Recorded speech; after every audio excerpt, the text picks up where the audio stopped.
All right, Larry Kruger from the Pig and a Pickle Krug Show with a little 49er video. How big of a deal is the Niner run defense deficiencies? Pig and a Pickle, two locations, Emeryville and Corte Madera. Check them out. And of course, this video brought to you by Mojo Fantasy. Try a free contest and win real cash prizes up to 25 times your money. Use the link in the description and use the promo code Krug, K-R-U-E-G, to get your first deposit matched up to $100. And everybody who does that will automatically be entered into a contest to win either a Brock Purdy or a Nick Bosa jersey, which we will be giving away in the post-game show on Thanksgiving night after Niners Seahawks. All right, the 49ers got gashed on their run D this weekend against the Browns. They allowed 160 yards rushing to the Browns, 4.7 yards per carry. Now, the Browns, the game prior against Baltimore, ran for 3.7 a carry. But against the Niners, who had been giving up like 65 yards a game on the ground, they just gashed them for 160. And Kyle admitted to the media when he talked to us earlier this week that he's disappointed in the run defense. Depending on who you talk to, the Niners had between like 10 and 18 missed tackles. Pro Football Focus had them down for 10. Other people counted as many as 18 missed tackles. So, I mean, one major problem is this team lost Azeez Al-Shaair. And Al-Shaair, if you look at Tennessee's box from last week, he had like 15 tackles in the game. So, the combination last year of Azeez Al-Shaair and Dre Greenlaw next to Fred Warner made the Niners, rush defense just totally dominant. So you don't have Al-Shaair, and that hurts. And then in this game, you didn't have Dre Greenlaw. So you had no Greenlaw, you had no Al-Shaair, and the Niners missed a ton of tackles, and they looked really bad.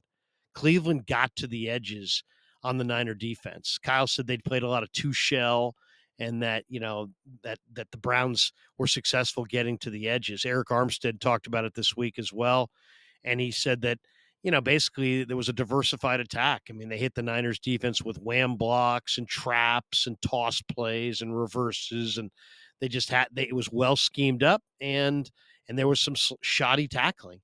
The bottom line is the 49ers are undefeated in the last 17 games when they hold teams under 100 rushing yards. San Francisco has won the last 23 games where they've held their opponent to under 70, the 70 rushing yard mark plateau. So the Browns ran at will, and they had a lot of success. Now, how big of a problem is this? Well, I mean, it's a problem in that Javon Hargrave, who was brought in as a outstanding pass rusher, is an outstanding pass rusher. His weakness is he's not the best against the run. So now you bring in Hargrave, and he's getting a lot of snaps inside. He's not great against the run. Nick Bosa, I think, is really good against the run. Randy Gregory made a couple nice plays against the run this week. But, I mean, the 49ers in the wide nine, a lot of that's get up the field, put heat on the quarterback. And, there's no doubt that they lean on their linebackers to make a lot of tackles. And when you don't have Dre Greenlaw, it just kind of shows. Oren Burks is a good player. He's more of a special teamer. He's got great ethic. He works hard, but he doesn't have the kind of flow, the kind of speed, the kind of instincts that Greenlaw has. So getting Greenlaw back will be vitally important to improving their run D. There's also speculation the 49ers may be in the trade market for additional defensive tackle help. The name Leonard Williams came up. I suggested DJ Jones, but those guys are going to cost you. Leonard Williams, a free agent at the end of the year, and he's got a big contract. The Niners have $40 million under $40 million under the cap, so they can afford to take on Leonard Williams' contract. It's not that they can't afford it. It's just, what are you going to pay in draft pick compensation for a guy that can walk away at the end of the year? Does DJ Jones, he's definitely available, you would think, based on Denver's season and his contract.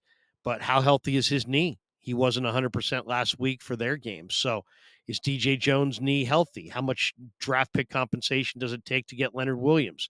Do you want to invest draft pick compensation in a player that's a free agent at the end of the year? These are all questions. And then, the other question is, Do they need more inside linebacker help? I mean, Jalen Graham and D. Winters are the future, but we saw the Niners gashed in the preseason with those guys at linebacker, largely because they took inconsistent run fits, and they and sometimes left themselves wide open by choosing the wrong hole. So, they're more developmental players. They're going to know a lot more about this defense and be a lot more trustworthy. I love both those guys for the future, especially Graham. But is he ready right now? That I don't know. Frankie Louvu, they say, might be available from the Panthers. He's obviously familiar with Steve Wilks' scheme. Maybe you could get a player like that to help out inside.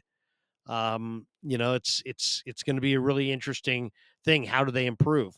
I think the number one way you improve is you got to focus on wrapping. You can't just hit; you got to wrap. And then the other thing you got to focus on is getting Dre Greenlaw back out there on the field, because Greenlaw's a menace and he's one of the best linebackers in pro football. And if you put him on the field, you're going to be much better for it. So, I mean, the Niners have some options that they can look at on their defensive line, on their at linebacker, at safety, for how they can improve against the run. But ultimately, they have to improve against the run.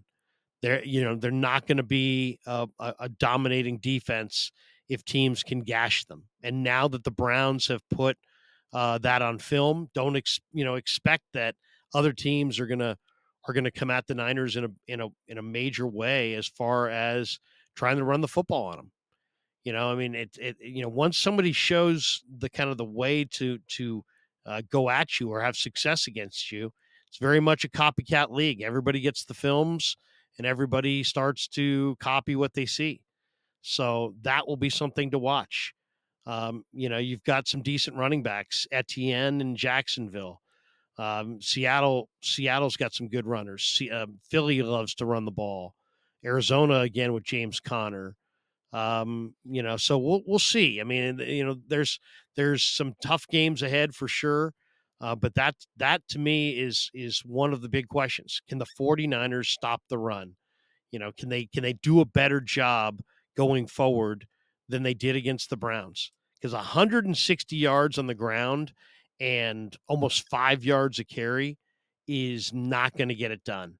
And history shows if the Niners can keep you down and stop your run, their chances of winning go way, way up. The reality is the 49ers haven't been the same caliber of run defense since they let DJ Jones go to Denver. Do they try to reacquire DJ despite his expensive contract? That's going to be interesting to watch. Do they go for a Leonard Williams who would give them another fortified run stuffer in the middle? That's something to watch. But, somewhere between 10 and 18 missed tackles is way, way, way too many. All right. Thanks to Pig and a Pickle for being the title sponsor of the Krug Show. Check them out in Emeryville and Corte Madera. Open 7 days a week in both spots. And thanks to all you guys for supporting the Krug Show on YouTube.